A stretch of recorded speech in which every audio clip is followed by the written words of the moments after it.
bahwa penjajahan di atas dunia harus dihapuskan karena tidak sesuai dengan peri kemanusiaan dan peri keadilan. Ya Bang Anas, sebenarnya saya hadir di Indonesia ini juga bisa dikatakan lahir kembali. Kenapa saya katakan lahir kembali? Mungkin teman-teman lihat bagaimana terjadi agresi terbesar, terdahsyat, terparah yang dialami oleh saudara-saudara yang ada di Palestina, yaitu saat ini. Jadi pada saat awal tanggal 7 Oktober saya masih berada di sana sampai dengan terjadi peperangan 30 hari, saya benar-benar melihat bagaimana ketekunan dan juga kekuatan iman yang pada jalur Gaza harus melewati salah satu akses yang dijadikan sebagai pusat pembantaiannya Zionis Israel. Pusat pembantaian ini kami harus lewati dan mau tidak mau karena ini adalah satu-satunya akses yang harus kami lewati. Saya katakan kepada anak istri bahwa bukan takut-takutin, saya katakan bahwa kita kemungkinan akan berakhir hidup kita hari ini.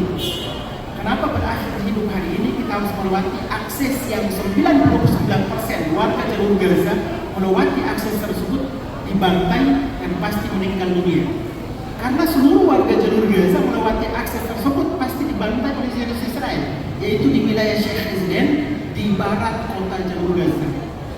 Saya sampaikan kepada anak istri, mohon maaf jika selama hidup di dunia ini Bang Onim belum bisa membahagiakan. Bang Onim harus menghadirkan anak-anak di jalur Gaza untuk melihat langsung, untuk merasakan langsung dan juga ikut menjadi korban, yaitu ikut menderita akibat dari blokade dan juga pembunuhan yang dilakukan oleh Zionis Israel.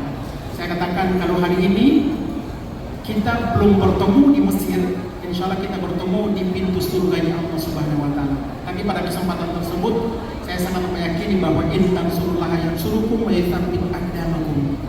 Saya sempat curhat kepada Allah Subhanahu Wa Taala begitu anak istri sudah naik di mobil, saya tutup mobilnya dan saya berada di luar. Saya sempat curhat kepada Allah Subhanahu Wa Taala, ya Allah, 14 tahun Bang Onim di jalur Gaza, dan ya Allah, bukan untuk popularitas, bukan untuk materi, bukan untuk dipuji atau bukan untuk jabatan, tapi untuk umatmu yang berjuang di safil muda di barisan depan, untuk anak yatim, untuk para janda, untuk para pasien, untuk kaum duafa, untuk warga sipil yang membutuhkan uluran tangan dan Indonesia melalui Bang Onim untuk umat yang ada di jalur Gaza.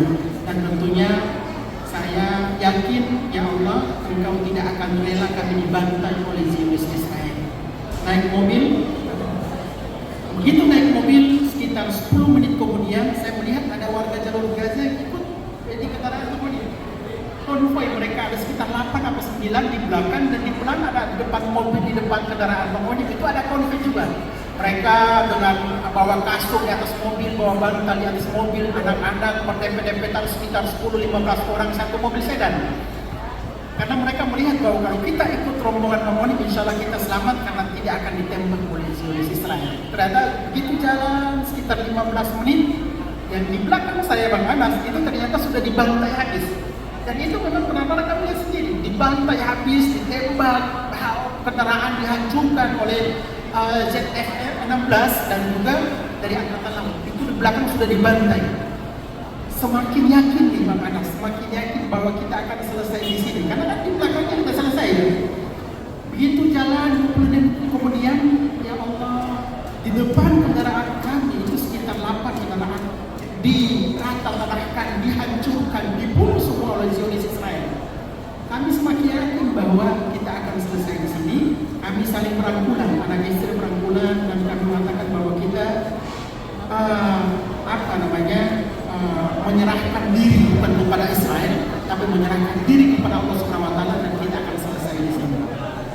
Tapi itu luar biasa. Allah Subhanahu Wa Taala itu maha melindungi kepada hambanya yang datang ke Palestina untuk umat yang berjuang.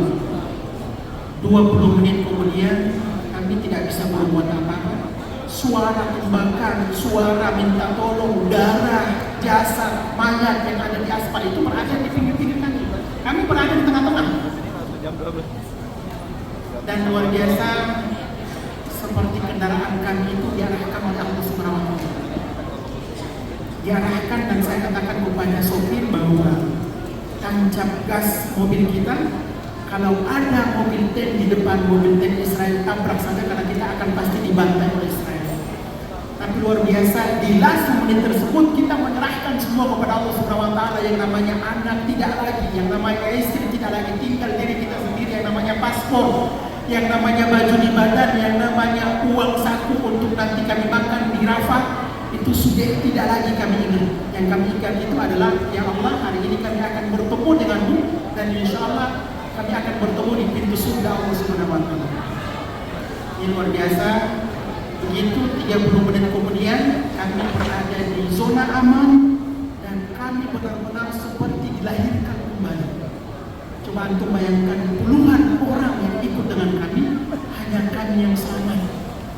Ya Allah, hanya kami yang selamat, dan kami rasakan bahwa ini amanah dari Allah Subhanahu wa taala, bahwa kita dipanjangkan usia kita. Kalau kita nanti pulang ke Indonesia, sampaikan bahwa ada umatmu, ada sahabat orang Indonesia yang sedang berjuang di tanah Palestina, yang harus kita ingat, yang harus kita memberikan kontribusi, yang harus kita dukung mereka sehingga mereka bisa meraih kemerdekaan seperti yang diraih oleh saudara-saudara atau masyarakat Indonesia.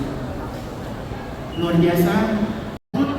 Warga Palestina, pejuang Palestina didukung oleh warga Palestina, ingin menunjukkan kepada Israel dan kepada dunia internasional tidak berbuat apa-apa, bahkan cenderung hanya melihat kebiadaban yang dilakukan oleh Zionis terhadap saudara-saudara kita di Palestina. Maka pecahlah perang atau penyerangan terbesar yang dilakukan oleh pejuang Palestina di pangkalan militer Israel, yaitu pada tanggal 7 Oktober. Tentunya penyerangan ini ada landasan dan ada faktor, ada asbabnya kenapa mereka melakukan penyerangan. Karena seperti yang saya sampaikan tadi, mereka sudah 75 tahun beribadah ke Masjidil Aqsa Mubarak sangat sulit. Sudah 75 tahun, nyawa yang paling murah di dunia di muka bumi ini adalah nyawa masyarakat Palestina. Pada akhirnya pejuang Palestina melihat bahwa tidak bisa dibiarkan atas apa kezaliman yang dilakukan oleh Zionis terhadap masyarakat. Mereka diperjuangkan. Yang diperjuangkan oleh pejuang Palestina itu tidak hanya hak-haknya muslimin yang ada di Palestina, Mas Anas, tapi juga yang diperjuangkan oleh pejuang Palestina juga sudah mewakili hak-haknya non-muslim atau orang Kristen yang ada di Palestina, khususnya di jalur Gaza. Jadi saat ini teman-teman lihat sendiri terjadi peperangan sekitar lebih anak-anak saya dan anak-anak jalur Gaza ini kan mereka begitu dilahirkan itu sudah melihat langsung tanah mereka dirampas, sudah melihat langsung kebiadaban dari Zionis, sudah melihat langsung kehidupan mereka terjajah dan diblokade. Otomatis dengan adanya situasi setelah mereka lahir, terus juga setelah mereka balita, terus menjadi remaja, itu sudah menjadi perjuangan dan juga semangat berjuang itu sudah mendarah daging. Selain dari secara otomatis mereka sudah secara otomatis ini negara kita dan harus kita bela, itu ditambah lagi dengan edukasi yang diberikan oleh orang tua mereka itu disampaikan kepada anak-anak bahwa kita lihat sendiri bagaimana Zionis Israel membunuh paman kita, mengambil tanah kita, menghancurkan rumah kita, menghancurkan rumah sakit dan gereja, dan ini menjadi kewajiban kita untuk melakukan pembelaan.